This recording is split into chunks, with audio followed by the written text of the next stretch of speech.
Ester.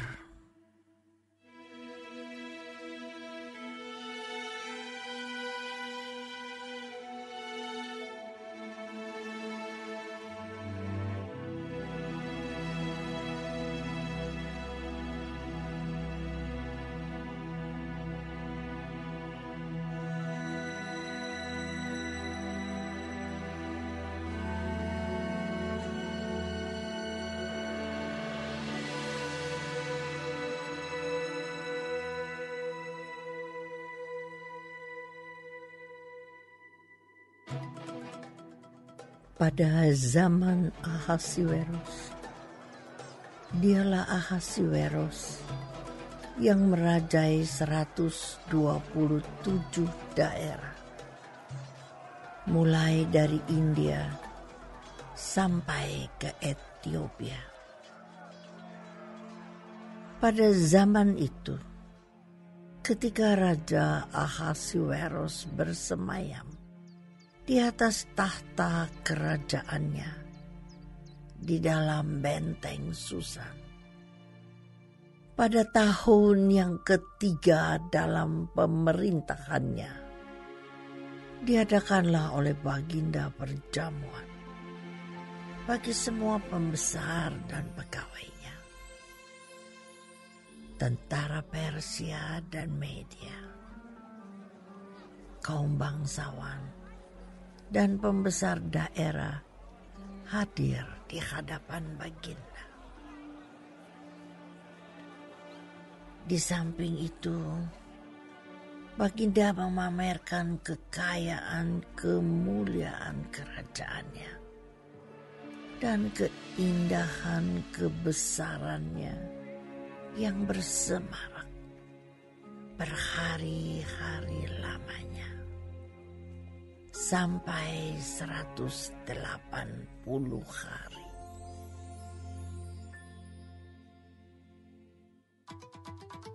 Setelah genap hari-hari itu, maka raja mengadakan perjamuan lagi 7 hari lamanya bagi seluruh rakyatnya yang terdapat di dalam benteng Susan, daripada orang besar sampai kepada orang kecil, bertempat di pelataran yang ada di taman istana kerajaan.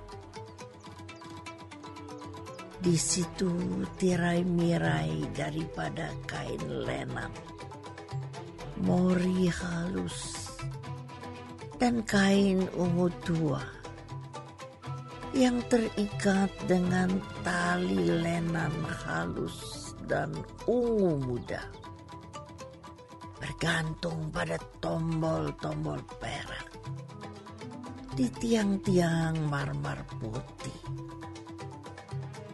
sedang katil emas dan perak ditempatkan di atas lantai pualam marmer putih, gewang, dan pelingkap.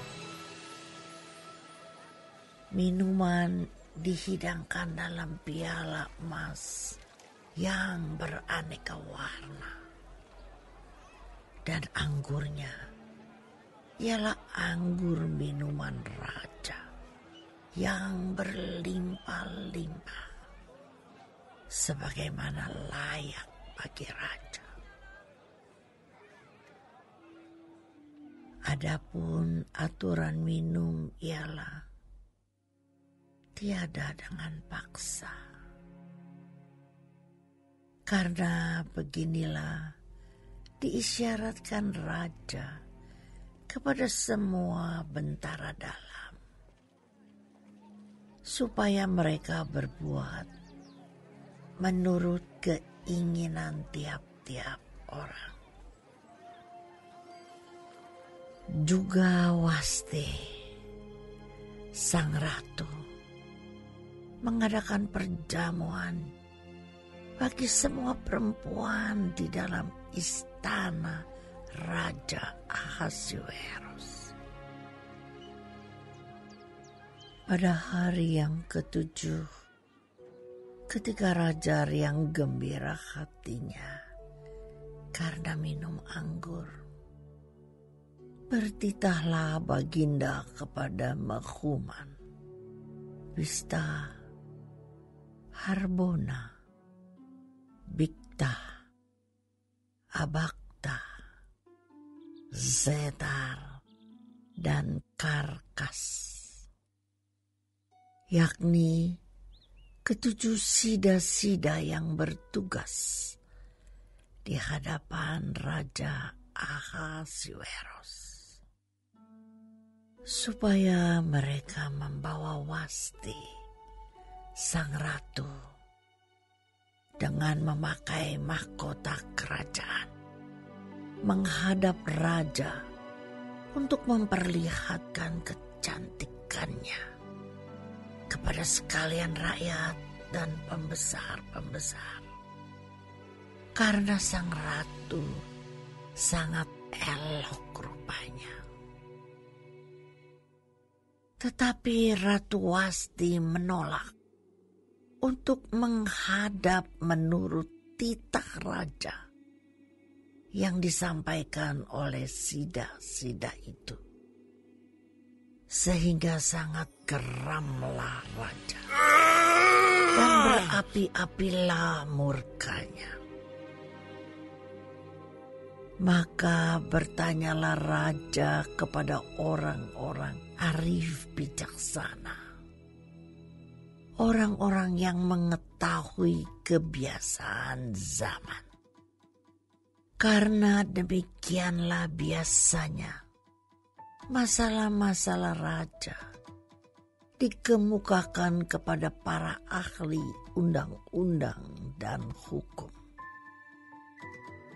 Adapun yang terdekat kepada baginda ialah Karsena, Setar, Atmata, Tarsis, Meres, Marsena, dan Memukan, ketujuh pembesar Persia dan Media yang boleh memandang wajah raja dan yang mempunyai kedudukan yang tinggi di dalam kerajaan. Tanya raja, apakah yang harus diperbuat atas Ratu Wasti menurut undang-undang?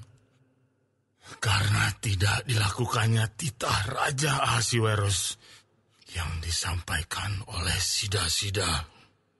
Maka sembah Memukan di hadapan raja dan para pembesar itu.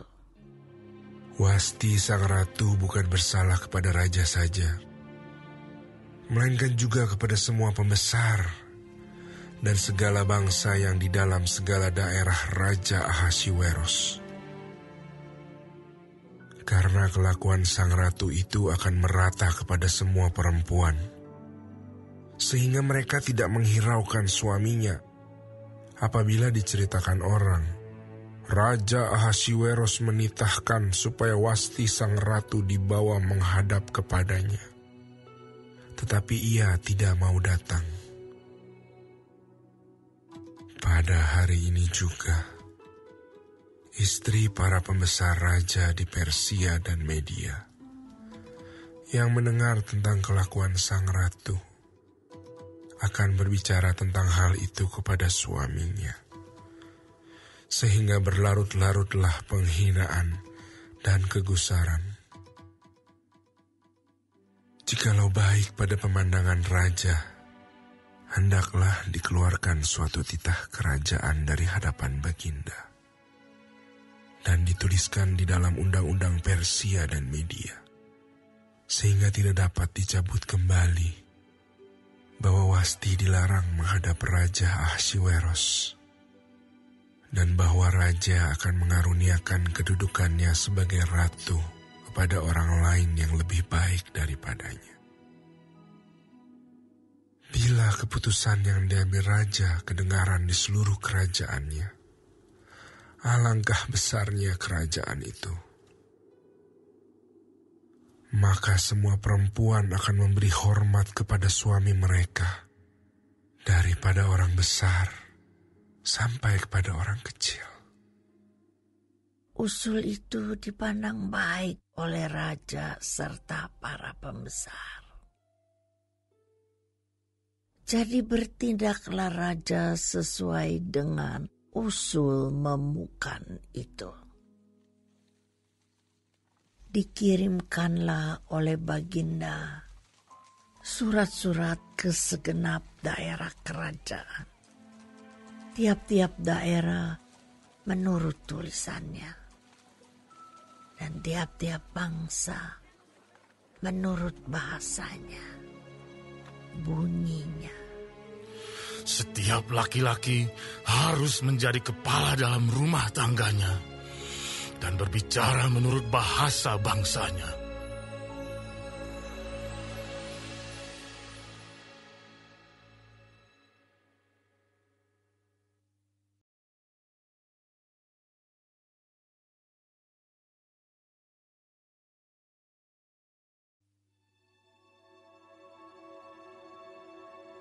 Sesudah peristiwa-peristiwa ini, dan setelah kepanasan murka Raja Ahasuerus surut, terkenanglah Baginda kepada Wasti dan yang dilakukannya, dan kepada apa yang diputuskan atasnya. Maka sembah para biduan dan raja yang bertugas pada Baginda. Hendaklah orang mencari bagi raja gadis-gadis, yaitu anak-anak dara yang elok rupanya. Hendaklah raja menempatkan kuasa-kuasa di segenap daerah kerajaannya, supaya mereka mengumpulkan semua gadis, anak-anak dara yang elok rupanya di dalam benteng Susan, di balai perempuan, di bawah pengawasan Hegai, sida-sida raja, penjaga para perempuan. Hendaklah diberikan wangi-wangian kepada mereka. Dan gadis yang terbaik pada pemandangan raja, baiklah dia menjadi ratu ganti Wasti. Hal itu dipandang baik oleh raja, dan dilakukanlah demikian. Pada waktu itu ada di dalam benteng Susan seorang Yahudi yang bernama Mordekai bin Yair, bin Simei, bin Kis, seorang Benyamin yang diangkut dari Yerusalem sebagai salah seorang buangan yang turut dengan Yekhonya, Raja Yehuda, ketika ia diangkut ke dalam pembuangan oleh Raja Nebukadnezar, Raja Babel. Mordekai itu pengasuh Hadasa, yakni Ester, anak saudara ayahnya. Sebab anak itu tidak beribu bapa lagi. Gadis itu elok perawakannya dan cantik parasnya. Ketika ibu bapanya mati, ia diangkat sebagai anak oleh Mordekai. Setelah titah dan undang-undang raja tersiar, dan banyak gadis dikumpulkan di dalam benteng Susan, di bawah pengawasan Hegai, maka Ester pun dibawa masuk ke dalam istana raja, di bawah pengawasan Hegai, penjaga para perempuan. Maka gadis itu sangat baik pada pemandangannya dan menimbulkan kasih sayangnya. Sehingga Hegai segera memberikan wangi-wangian dan pelabur kepadanya. Dan juga 7 orang dayang-dayang yang terpilih dari isi istana raja. Kemudian memindahkan dia dengan dayang-dayangnya ke bagian yang terbaik di dalam balai perempuan. Esther tidak memberitahukan kebangsaan dan asal-usulnya karena dilarang oleh Mordekai. Tiap-tiap hari berjalan-jalanlah Mordekai di depan pelataran balai perempuan itu untuk mengetahui bagaimana keadaan Esther dan apa yang akan berlaku atasnya. Tiap-tiap kali seorang gadis mendapat giliran untuk masuk menghadap Raja Ahasuerus. Dan sebelumnya, ia dirawat menurut peraturan bagi para perempuan selama 12 bulan. Sebab seluruh waktu itu digunakan untuk pemakaian wangi-wangian. 6 bulan untuk memakai minyak mur. Dan 6 bulan lagi untuk memakai minyak kasai serta lain-lain wangi-wangian perempuan. Lalu gadis itu masuk menghadap raja. Dan segala apa yang dimintanya harus diberikan kepadanya untuk dibawa masuk dari balai perempuan ke dalam istana raja. Pada waktu petang ia masuk, dan pada waktu pagi ia kembali.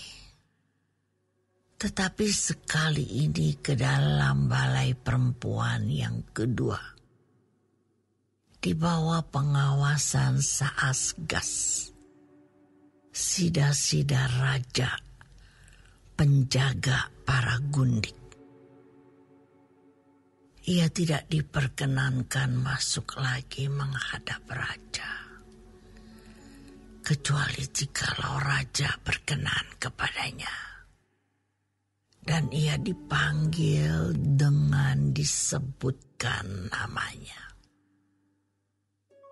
Ketika Esther, anak Abihail, yakni saudara ayah Mordekai, yang mengangkat Esther sebagai anak, mendapat giliran untuk masuk menghadap raja, maka ia tidak menghendaki sesuatu apapun selain daripada yang dianjurkan oleh Hegai, sida-sida raja, penjaga para perempuan.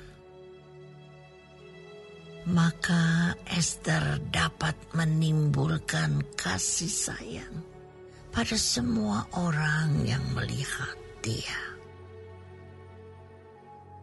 Demikianlah Esther dibawa masuk menghadap Raja Ahasuerus ke dalam istananya pada bulan yang ke-10, yakni bulan Tebet, pada tahun yang ke-7 dalam pemerintahan Baginda. Maka Ester dikasihi oleh Baginda lebih daripada semua perempuan lain. Dan ia beroleh sayang dan kasih Baginda lebih daripada semua anak dara lain. Sehingga Baginda mengenakan mahkota kerajaan ke atas kepalanya dan mengangkat dia menjadi Ratu Ganti Wasti. Kemudian diadakanlah oleh Baginda suatu perjamuan bagi semua pembesar dan pegawainya, yakni perjamuan karena Ester. Dan Baginda menitahkan kebebasan pajak bagi daerah-daerah serta mengaruniakan anugerah sebagaimana layak bagi raja. Selama anak-anak dara dikumpulkan untuk kedua kalinya, Mordekai duduk di pintu gerbang istana raja. Adapun Ester tidak memberitahukan asal-usul dan kebangsaannya, seperti diperintahkan kepadanya oleh Mordekai. Sebab Ester tetap berbuat menurut perkataan Mordekai, seperti pada waktu ia masih dalam asuhannya. Pada waktu itu, ketika Mordekai duduk di pintu gerbang istana raja, sakit hatilah Bigtan dan Teres, dua orang sida-sida raja yang termasuk golongan penjaga pintu. Lalu berikhtiarlah mereka untuk membunuh Raja Ahasuerus. Tetapi perkara itu dapat diketahui oleh Mordekai, lalu diberitahukannya lah kepada Ester sang ratu. Dan Ester mempersembahkannya kepada raja atas nama Mordekai. Perkara itu diperiksa dan ternyata benar. Maka kedua orang itu disulahkan pada tiang. Dan peristiwa itu dituliskan di dalam kitab sejarah di hadapan raja.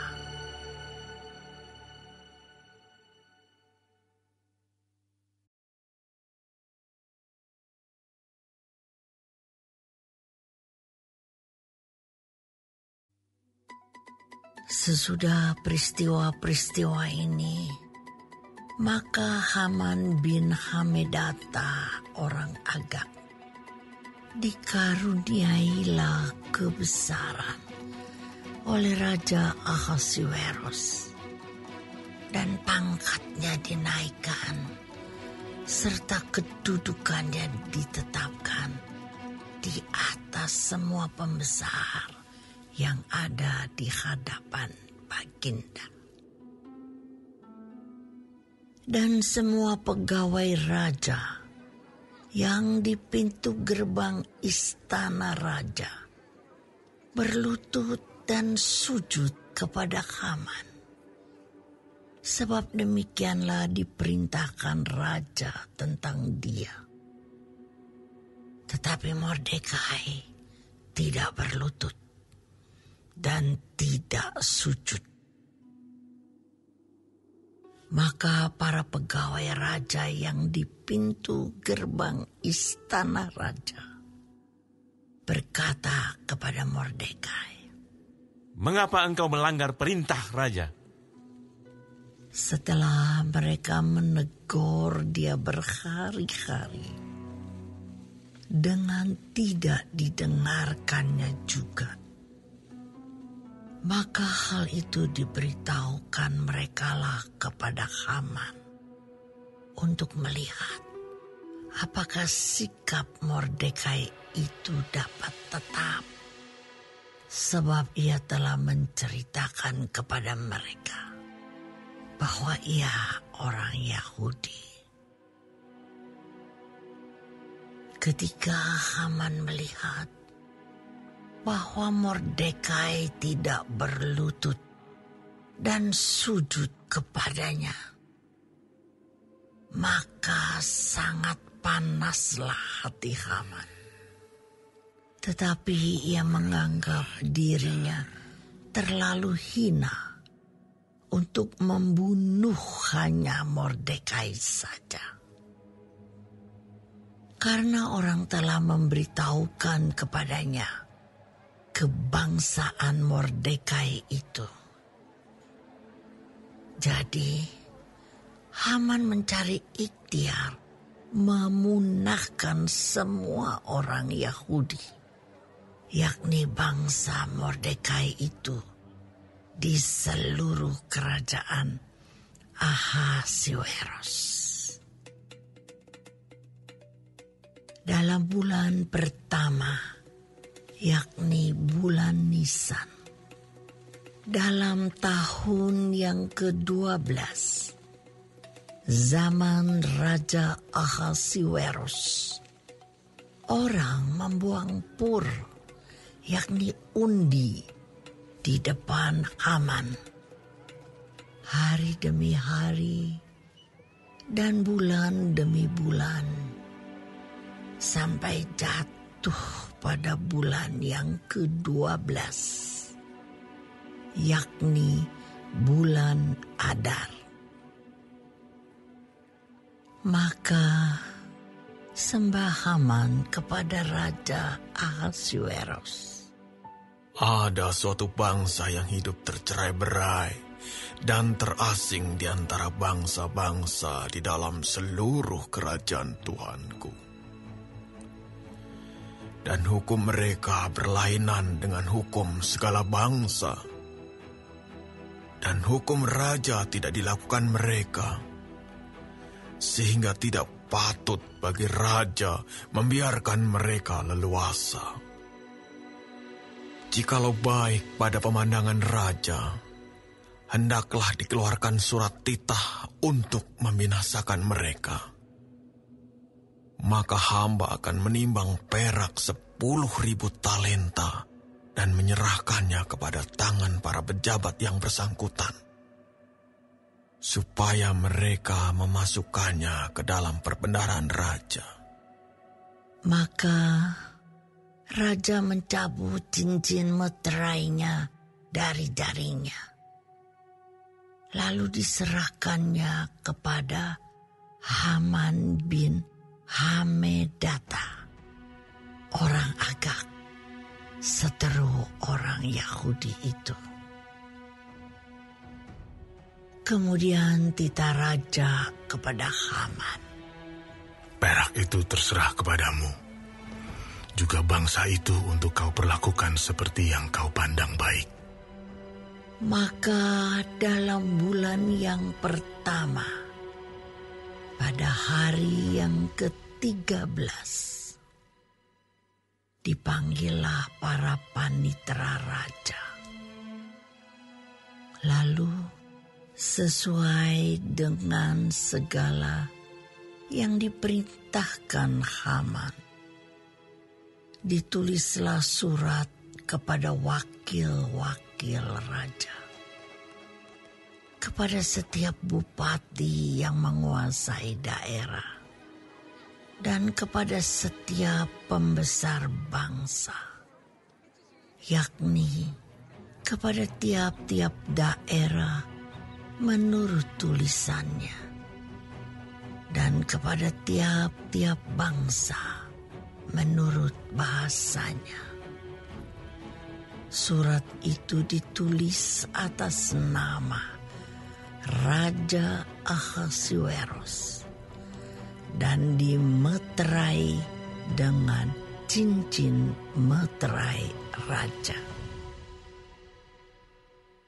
Surat-surat itu dikirimkan dengan perantaraan pesuruh-pesuruh cepat ke segala daerah kerajaan, supaya dipunahkan, dibunuh, dan dibinasakan semua orang Yahudi, daripada yang muda sampai kepada yang tua, bahkan anak-anak dan perempuan-perempuan pada satu hari juga. Pada tanggal 13 bulan yang ke-12, yakni bulan Adar, dan supaya dirampas harta milik mereka. Salinan surat itu harus diundangkan di dalam tiap-tiap daerah, lalu diumumkan kepada segala bangsa, supaya mereka bersiap-siap untuk hari itu. Maka dengan tergesa-gesa berangkatlah pesuruh-pesuruh cepat itu atas titah raja, dan undang-undang itu dikeluarkan di dalam benteng Susan. Sementara itu, raja serta Haman duduk minum-minum, tetapi kota Susan menjadi gempar.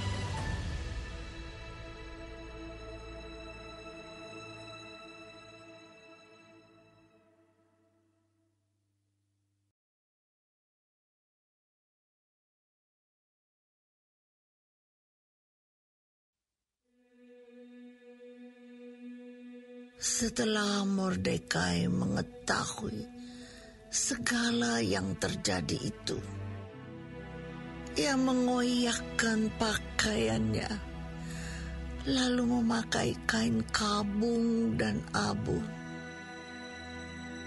Kemudian keluar berjalan di tengah-tengah kota, sambil melolong-lolong dengan nyaring dan pedih. Dengan demikian, datanglah ia sampai ke depan pintu gerbang istana raja.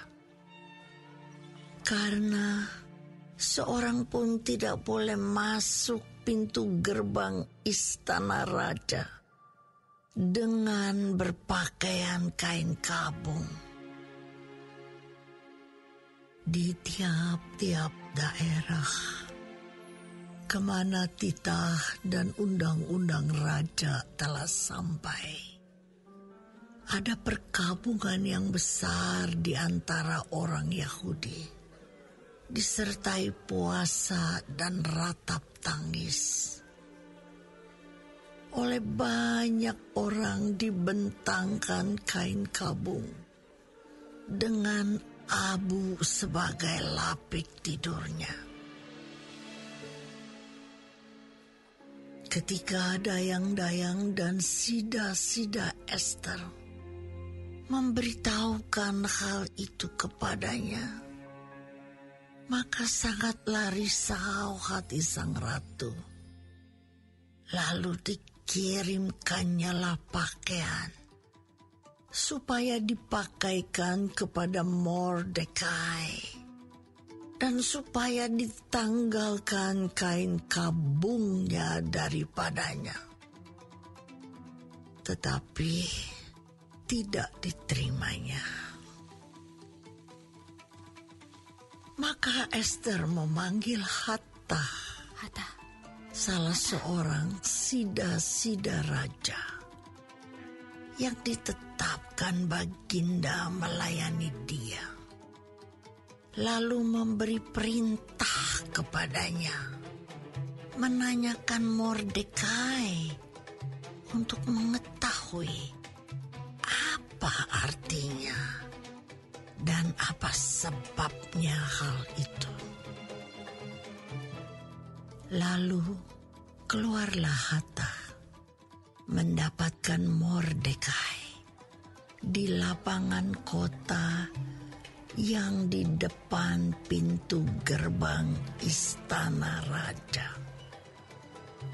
Dan Mordekai menceritakan kepadanya segala yang dialaminya, serta berapa banyaknya perak yang dijanjikan oleh Haman akan ditimbang untuk perbendaharaan raja sebagai harga pembinasaan orang Yahudi.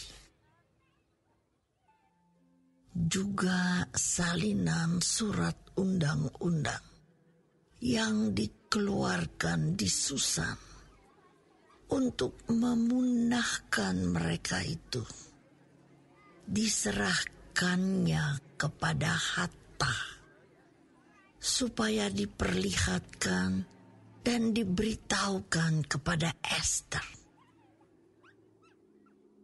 Lagi pula Hathach disuruh menyampaikan pesan kepada Ester supaya pergi menghadap raja untuk memohon karunia-Nya dan untuk membela bangsanya di hadapan Baginda.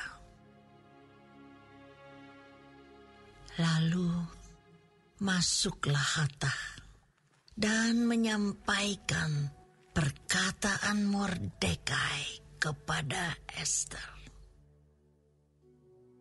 Akan tetapi Ester menyuruh Hathach memberitahukan kepada Mordekai, semua pegawai raja serta penduduk daerah-daerah kerajaan mengetahui bahwa bagi setiap laki-laki atau perempuan yang menghadap raja di pelataran dalam dengan tiada dipanggil, hanya berlaku satu undang-undang, yakni hukuman mati.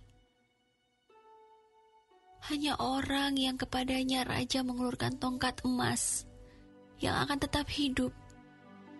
Dan aku selama 30 hari ini tidak dipanggil menghadap raja.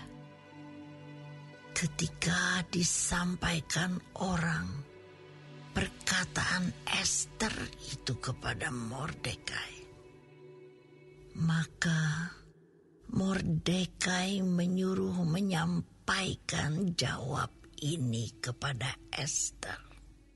Jangan kira karena engkau di dalam istana raja, hanya engkau yang akan terluput dari antara semua orang Yahudi.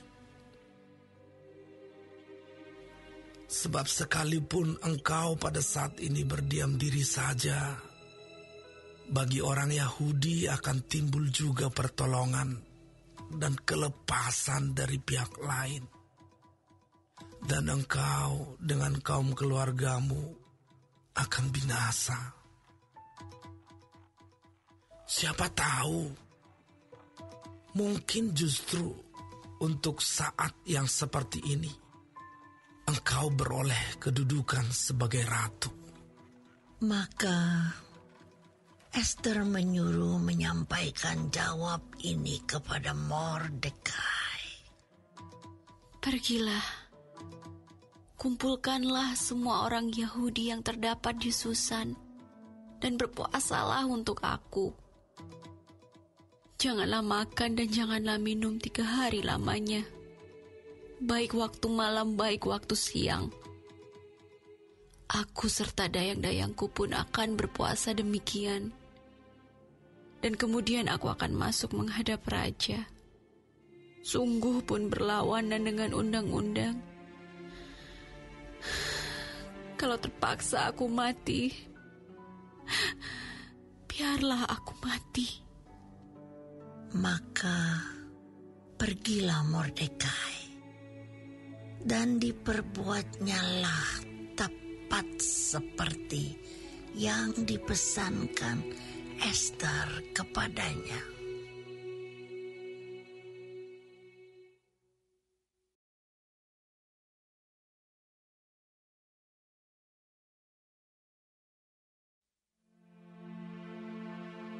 Pada hari yang ketiga, Ester mengenakan pakaian ratu. Lalu berdirilah ia di pelataran dalam istana raja, tepat di depan istana raja. Raja bersemayam di atas takhta kerajaan di dalam istana, berhadapan dengan pintu istana itu. Ketika raja melihat Ester, sang ratu, berdiri di pelataran, berkenanlah raja kepadanya, sehingga raja mengulurkan tongkat emas yang di tangannya ke arah Ester. Lalu mendekatlah Ester dan menyentuh ujung tongkat itu. Tanya raja kepadanya, "Apa maksudmu, hai Ratu Ester? Dan apa keinginanmu? Sampai setengah kerajaan sekalipun akan diberikan kepadamu." Jawab Ester, "Jikalau baik pada pemandangan raja, datanglah kiranya raja dengan Haman pada hari ini ke perjamuan yang akan diadakan oleh hamba bagi raja." Maka titah raja, "Suruhlah Haman datang dengan segera, supaya kami memenuhi permintaan Ester." Lalu raja datang dengan Haman ke perjamuan yang diadakan oleh Ester. Sementara minum anggur, bertanyalah raja kepada Ester, "Apakah permintaanmu? Niscaya akan dikabulkan. Dan apakah keinginanmu? Sampai setengah kerajaan sekalipun akan dipenuhi." Maka jawab Ester, "Permintaan dan keinginan hamba ialah, jikalau hamba mendapat kasih raja, dan jikalau baik pada pemandangan raja, mengabulkan permintaan serta memenuhi keinginan hamba, datang pulalah kiranya raja dengan Haman ke perjamuan yang akan hamba adakan bagi raja dan Haman. Maka besok akan hamba lakukan yang dikehendaki raja."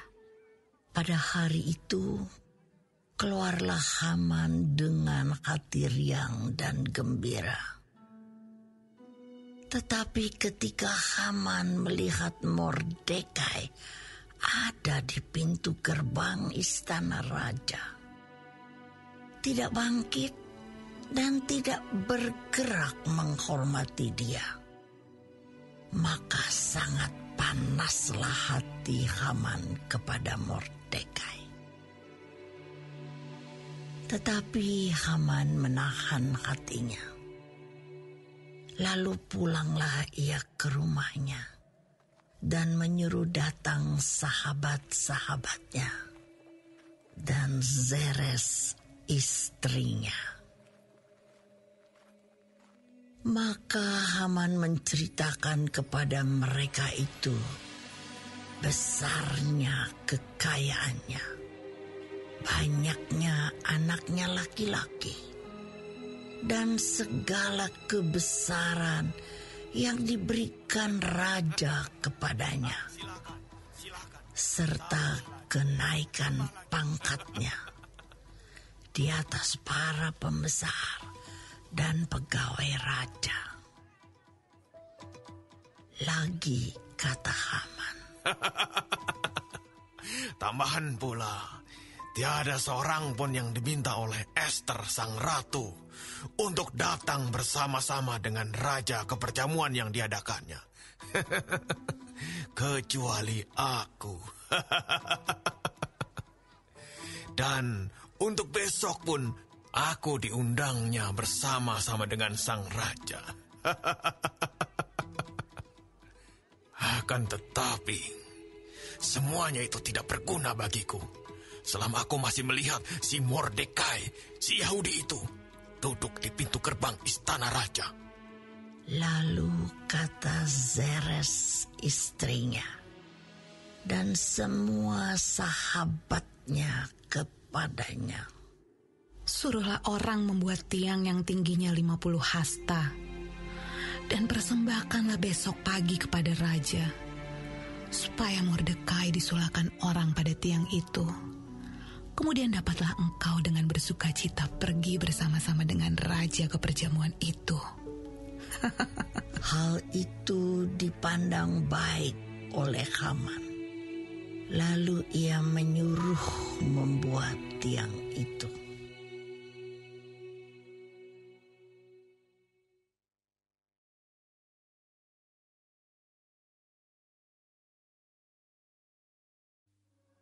Pada malam itu juga, raja tidak dapat tidur. Maka bertitahlah Baginda membawa kitab pencatatan sejarah, lalu dibacakan di hadapan raja. Dan di situ didapati suatu catatan tentang Mordekai yang pernah memberitahukan bahwa Bigtan dan Teres, dua orang sida-sida raja yang termasuk golongan penjaga pintu, telah berikhtiar membunuh Raja Ahasuerus. Maka bertanyalah raja, kehormatan dan kebesaran apakah yang dianugerahkan kepada Mordekai oleh sebab perkara itu? Jawab para biduanda raja yang bertugas pada Baginda. Kepadanya tidak dianugerahkan suatu apapun. Maka bertanyalah raja, siapakah itu yang ada di pelataran? Pada waktu itu, Haman baru datang di pelataran luar istana raja untuk memberitahukan kepada Baginda bahwa ia hendak menyulahkan Mordekai pada tiang yang sudah didirikannya untuk dia. Lalu jawab para biduanda raja kepada Baginda, itulah Haman, ia berdiri di pelataran. Maka titah raja, suruhlah dia masuk. Setelah Haman masuk, bertanyalah raja kepadanya, apakah yang harus dilakukan kepada orang yang raja berkenan menghormatinya? Kata Haman dalam hatinya, kepada siapa lagi raja berkenan menganugerahkan kehormatan lebih dari kepadaku? Oleh karena itu jawab Haman kepada raja, mengenai orang yang raja berkenan menghormatinya, hendaklah diambil pakaian kerajaan yang biasa dipakai oleh raja sendiri. Dan lagi, kuda yang biasa dikendarai oleh raja sendiri, dan yang diberi mahkota kerajaan di kepalanya. Dan hendaklah diserahkan pakaian dan kuda itu ke tangan seorang dari antara para pembesar raja. Orang-orang bangsawan. Lalu hendaklah pakaian itu dikenakan kepada orang yang raja berkenan menghormatinya. Kemudian, hendaklah ia diarak dengan mengendarai kuda itu melalui lapangan kota, sedang orang berseru-seru di depannya. Beginilah dilakukan kepada orang yang raja berkenan menghormatinya. Maka titah raja kepada Haman, segera ambillah pakaian dan kuda itu seperti yang kau katakan itu. Dan lakukanlah demikian kepada Mordekai, orang Yahudi yang duduk di pintu gerbang istana. Sepatah kata pun janganlah kau lalaikan daripada segala yang kau katakan itu. Lalu Haman mengambil pakaian dan kuda itu, dan dikenakannya pakaian itu kepada Mordekai. Kemudian diaraknya Mordekai melalui lapangan kota itu, sedang ia menyerukan di depannya, "Beginilah dilakukan kepada orang yang raja berkenan menghormatinya." Kemudian kembalilah Mordekai ke pintu gerbang istana raja. Tetapi Haman bergesa-gesa pulang ke rumahnya dengan sedih hatinya dan berselubung kepalanya. Dan Haman menceritakan kepada Zeres, istrinya, dan kepada semua sahabatnya apa yang dialaminya. Maka kata para orang arif bijaksana dan Zeres istrinya kepadanya, "Jikalau Mordekai yang di depannya engkau sudah mulai jatuh adalah keturunan Yahudi, maka engkau tidak akan sanggup melawan dia. Malahan engkau akan jatuh benar-benar di depannya." Selagi mereka itu bercakap-cakap dengan dia, datanglah sida-sida raja, lalu mengantarkan Haman dengan segera ke perjamuan yang diadakan oleh Ester.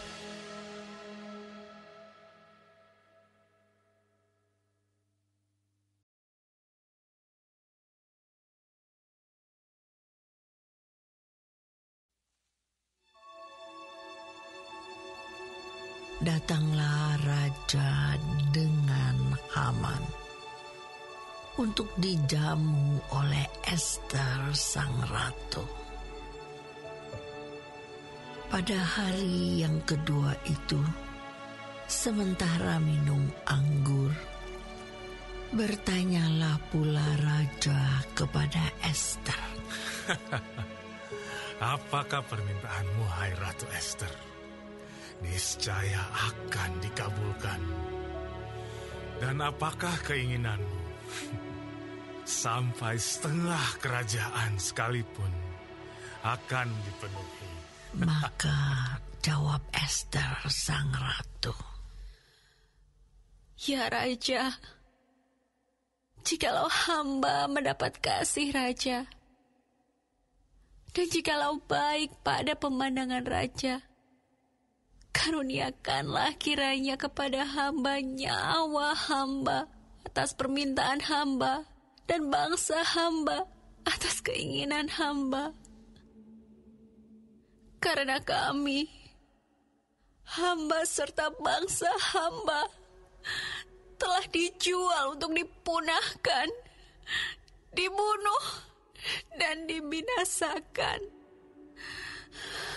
Jikalau seandainya kami hanya dijual sebagai budak laki-laki dan perempuan, niscaya hamba akan berdiam diri. Tetapi malapetaka ini tiada taranya di antara bencana yang menimpa Raja. Maka bertanyalah Raja Ahasuerus kepada Ester sang ratu. Siapakah orang itu? Dan di manakah dia yang hatinya mengandung niat akan berbuat demikian? Lalu jawab Ester, penganiaya dan musuh itu ialah Haman, orang jahat ini. Maka Haman pun sangatlah ketakutan di hadapan raja dan ratu. Lalu bangkitlah raja dengan panas hatinya daripada minum anggur dan keluar ke taman istana. Akan tetapi Haman masih tinggal untuk memohon nyawanya kepada Ester sang ratu. Karena ia melihat bahwa telah putus niat raja untuk mendatangkan celaka kepadanya. Ketika raja kembali dari taman istana ke dalam ruangan minum anggur, maka Haman berlutut pada katil tempat Ester berbaring. Maka titah raja, masih jugakah ia hendak menggagahi sang ratu di dalam istanaku sendiri? Tatkala titah raja itu keluar dari mulutnya, maka diselubungi oranglah muka Haman. Sembah Harbona, salah seorang sida-sida yang di hadapan raja. Lagi pula tiang yang dibuat Haman untuk Mordekai, orang yang menyelamatkan raja dengan pemberitahuannya itu, telah berdiri di dekat rumah Haman, 50 hasta tingginya. Lalu titah raja, sulahkan dia pada tiang itu. Kemudian Hama disulahkan pada tiang yang didirikannya untuk Mordekai. Maka surutlah panas hati raja.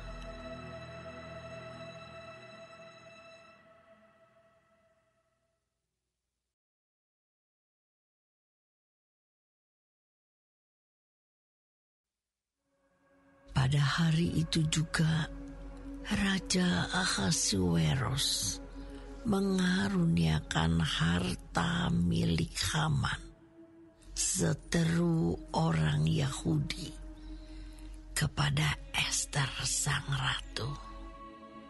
Dan Mordekai masuk menghadap raja, karena Ester telah memberitahukan apa pertalian Mordekai dengan dia. Maka raja mencabut cincin meterai yang diambil daripada Haman, lalu diserahkannya kepada Mordekai. Dan Mordekai diangkat oleh Ester menjadi kuasa atas harta milik Haman.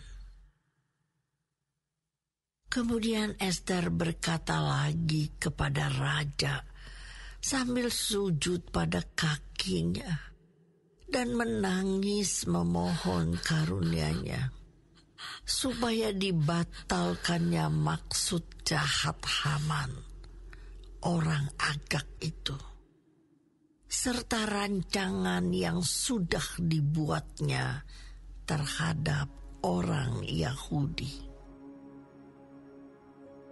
Maka raja mengulurkan tongkat emas kepada Ester. Lalu bangkitlah Ester dan berdiri di hadapan raja serta sembahnya. Jikalau baik pada pemandangan raja, dan jikalau hamba mendapat kasih raja, dan hal ini kiranya dipandang benar oleh raja, dan raja berkenan kepada hamba, maka hendaklah dikeluarkan surat titah untuk menarik kembali surat-surat yang berisi rancangan Haman bin Hamedata orang Agag itu, yang ditulisnya untuk membinasakan orang Yahudi di dalam semua daerah kerajaan. Karena bagaimana hamba dapat melihat malapetaka yang menimpa bangsa hamba? Dan bagaimana hamba dapat melihat kebinasaan sanak saudara hamba? Maka jawab Raja Ahasuerus kepada Ester sang ratu, serta kepada Mordekai orang Yahudi itu. Harta milik Haman telah kukaruniakan kepada Ester, dan Haman sendiri telah disulakan pada tiang, karena ia sudah mengacungkan tangannya kepada orang Yahudi. Tuliskanlah atas nama raja apa yang kamu pandang baik tentang orang Yahudi, dan meteraikanlah surat itu dengan cincin meterai raja. Karena surat yang dituliskan atas nama raja dan dimeteraikan dengan cincin meterai raja tidak dapat ditarik kembali. Pada waktu itu juga dipanggillah para panitera raja dalam bulan yang ketiga, yakni bulan Siwan, pada tanggal 23, dan sesuai dengan segala yang diperintahkan Mordekai, ditulislah surat kepada orang Yahudi dan kepada para wakil pemerintah, para bupati, dan para pembesar daerah dari India sampai ke Ethiopia. 127 daerah. Kepada tiap-tiap daerah menurut tulisannya, dan kepada tiap-tiap bangsa menurut bahasanya, dan juga kepada orang Yahudi menurut tulisan dan bahasanya. Maka ditulislah pesan atas nama Raja Ahasuerus, dan dimeterai dengan cincin meterai raja.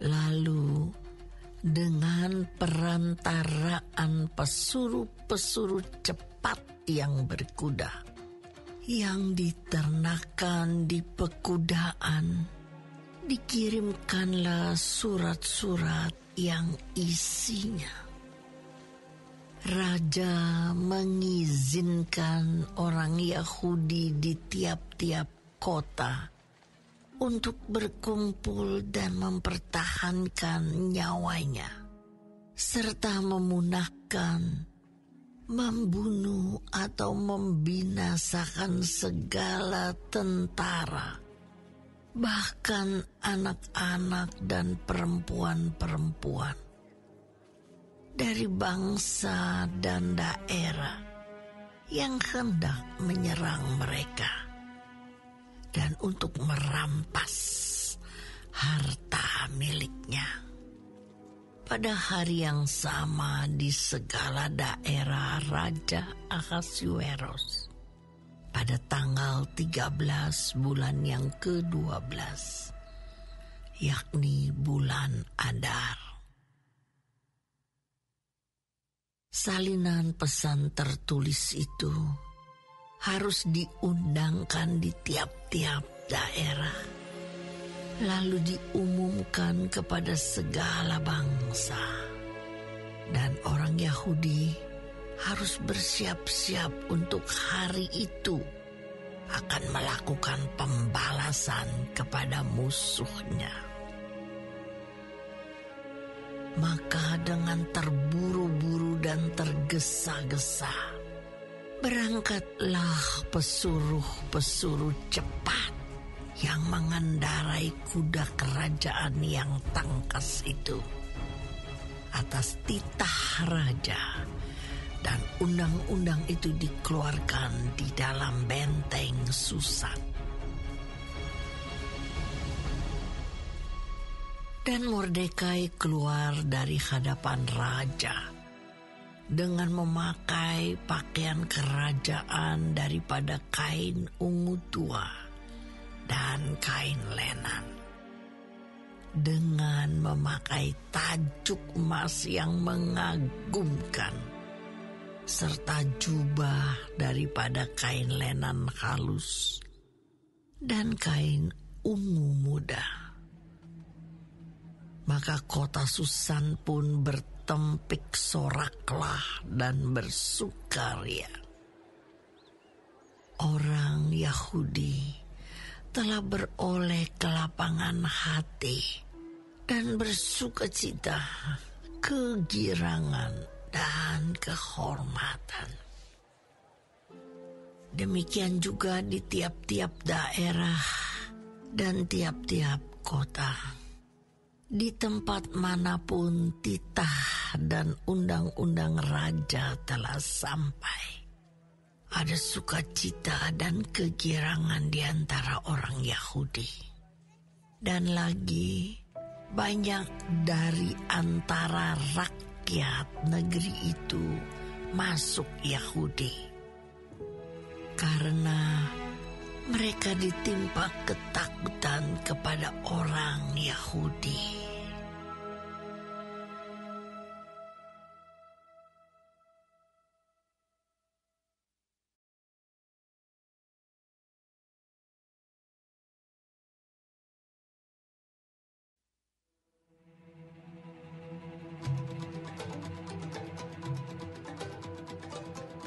Dalam bulan yang ke-12, yakni bulan Adar, pada hari yang ke-13, ketika titah serta undang-undang raja akan dilaksanakan, pada hari musuh-musuh orang Yahudi berharap mengalahkan orang Yahudi, terjadilah yang sebaliknya. Orang Yahudi mengalahkan pembenci-pembenci mereka. Maka berkumpullah orang Yahudi di dalam kota-kotanya di seluruh daerah Raja Ahasiweros untuk membunuh orang-orang yang berikhtiar mencelakakan mereka. Dan tiada seorang pun tahan menghadapi mereka, karena ketakutan kepada orang Yahudi telah menimpa segala bangsa itu. Dan semua pembesar daerah dan wakil pemerintahan dan bupati serta pejabat kerajaan menyokong orang Yahudi karena ketakutan kepada Mordekai telah menimpa mereka.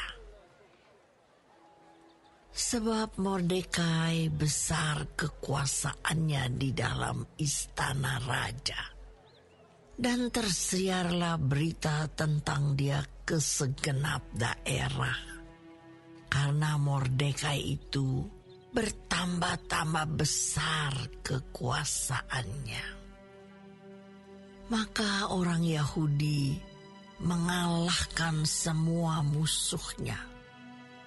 Mereka memukulnya dengan pedang, membunuh dan membinasakannya. Mereka berbuat sekehendak hatinya terhadap pembenci-pembenci mereka. Di dalam benteng Susan saja, orang Yahudi membunuh dan membinasakan 500 orang. Juga Parsandata, Dalfon, Aspata, Porata, Adalia, Aridata, Parmasta, Arisai, Aridai, dan Waizata. Ke-10 anak laki-laki Haman bin Hamedata, seteru orang Yahudi, dibunuh oleh mereka. Tetapi kepada barang rampasan tidaklah mereka mengulurkan tangan. Pada hari itu juga jumlah orang-orang yang terbunuh di dalam benteng Susan disampaikan ke hadapan raja. Lalu titah raja kepada Ester sang ratu. Di dalam benteng Susan saja, orang Yahudi telah membunuh dan membinasakan 500 orang beserta ke-10 anak Haman. Di daerah-daerah kerajaan yang lain, entahlah apa yang diperbuat mereka. Dan apakah permintaanmu sekarang? Niscaya akan dikabulkan. Dan apakah keinginanmu lagi? Niscaya dipenuhi. Lalu jawab Ester, "Jikalau baik pada pemandangan raja, diizinkanlah kiranya kepada orang Yahudi yang di Susan untuk berbuat besok pun sesuai dengan undang-undang untuk hari ini. Dan ke-10 anak Haman itu hendaklah disulahkan pada tiang." Raja pun menitahkan berbuat demikian. Maka undang-undang itu dikeluarkan di Susan, dan ke-10 anak Haman disulahkan orang. Jadi berkumpullah orang Yahudi di Susan pada hari yang ke-14 bulan Adar juga. Dan dibunuhnyalah di Susan 300 orang. Tetapi kepada barang rampasan tidaklah mereka mengulurkan tangan. Orang Yahudi yang lain yang ada di dalam daerah kerajaan berkumpul dan mempertahankan nyawanya serta mendapat keamanan terhadap musuhnya.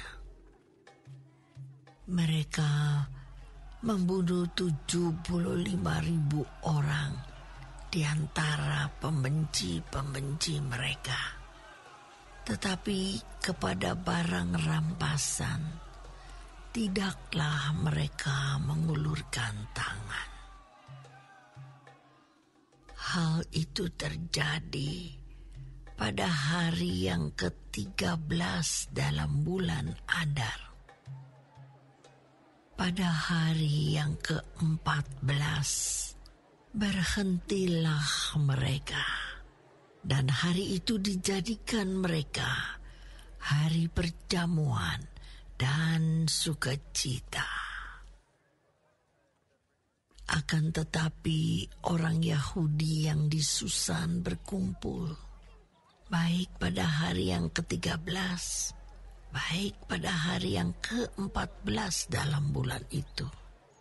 Lalu berhentilah mereka pada hari yang ke-15. Dan hari itu dijadikan mereka hari perjamuan dan sukacita. Oleh sebab itu, orang Yahudi yang di pedusunan, yakni yang diam di perkampungan, merayakan hari yang ke-14 bulan Adar itu sebagai hari sukacita dan hari perjamuan, dan sebagai hari gembira untuk antar mengantar makanan. Maka Mordekai menuliskan peristiwa itu, lalu mengirimkan surat-surat kepada semua orang Yahudi di seluruh daerah Raja Ahasuerus, baik yang dekat, baik yang jauh, untuk mewajibkan mereka supaya tiap-tiap tahun merayakan hari yang ke-14 dan yang ke-15 bulan Adar. Karena pada hari-hari itulah orang Yahudi mendapat keamanan terhadap musuhnya. Dan dalam bulan itulah duka cita mereka berubah menjadi sukacita. Dan hari perkabungan menjadi hari gembira. Dan supaya menjadikan hari-hari itu hari perjamuan dan sukacita, dan hari untuk antar mengantar makanan, dan untuk bersedekah kepada orang-orang miskin. Maka orang Yahudi menerima sebagai ketetapan apa yang sudah dimulai mereka melakukannya, dan apa yang ditulis Mordekai kepada mereka. Sesungguhnya Haman bin Hamedata orang Agag, seteru semua orang Yahudi itu, telah merancangkan hendak membinasakan orang Yahudi. Dan ia pun telah membuang pur, yakni undi, untuk menghancurkan dan membinasakan mereka. Akan tetapi, ketika hal itu disampaikan di hadapan raja, maka dititahkannya lah dengan surat, supaya rancangan jahat yang dibuat Haman terhadap orang Yahudi itu dibalikkan ke atas kepalanya. Maka Haman beserta anak-anaknya disulakan pada tiang. Oleh sebab itulah hari-hari itu disebut Purim, menurut kata pur. Oleh sebab itu jugalah, yakni karena seluruh isi surat itu, dan karena apa yang dilihat mereka mengenai hal itu, dan apa yang dialami mereka, orang Yahudi menerima sebagai kewajiban dan sebagai ketetapan bagi dirinya sendiri dan keturunannya, dan bagi sekalian orang yang akan bergabung dengan mereka, bahwa mereka tidak akan melampaui merayakan kedua hari itu tiap-tiap tahun, menurut yang dituliskan tentang itu, dan pada waktu yang ditentukan. Dan bahwa hari-hari itu akan diperingati dan dirayakan di dalam tiap-tiap angkatan, di dalam tiap-tiap kaum, di tiap-tiap daerah, di tiap-tiap kota, sehingga hari-hari Purim itu tidak akan lenyap dari tengah-tengah orang Yahudi, dan peringatannya tidak akan berakhir dari antara keturunan mereka. Lalu Ester sang ratu, anak Abihail, menulis surat bersama-sama dengan Mordekai orang Yahudi itu. Surat yang kedua tentang hari raya Purim ini dituliskannya dengan segala ketegasan untuk menguatkannya. Lalu dikirimkanlah surat-surat kepada semua orang Yahudi di dalam ke-127 daerah kerajaan Ahasuerus dengan kata-kata salam dan setia, supaya hari-hari Purim itu dirayakan pada waktu yang ditentukan, seperti yang diwajibkan kepada mereka oleh Mordekai, orang Yahudi itu, dan oleh Ester sang ratu, dan seperti yang diwajibkan mereka kepada dirinya sendiri serta keturunan mereka mengenai hal berpuasa dan meratap-ratap. Demikianlah perintah Ester menetapkan perihal Purim itu. Kemudian dituliskan di dalam kitab.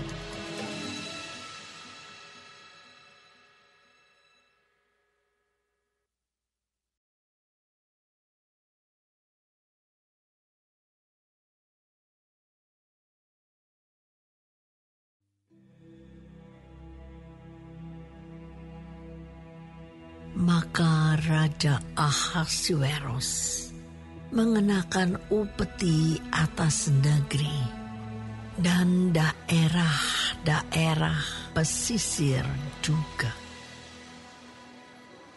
Segala perbuatannya yang hebat serta gagah dan pemberitaan yang seksama tentang kebesaran yang dikaruniakan raja kepada Mordekai. Bukankah semuanya itu tertulis di dalam kitab sejarah raja-raja Media dan Persia? Karena Mordekai, orang Yahudi itu, menjadi orang kedua di bawah Raja Ahasuerus, dan ia dihormati oleh orang Yahudi serta disukai oleh banyak sanak saudaranya, sebab ia mengikhtiarkan yang baik bagi bangsanya dan berbicara untuk keselamatan bagi semua orang sebangsanya.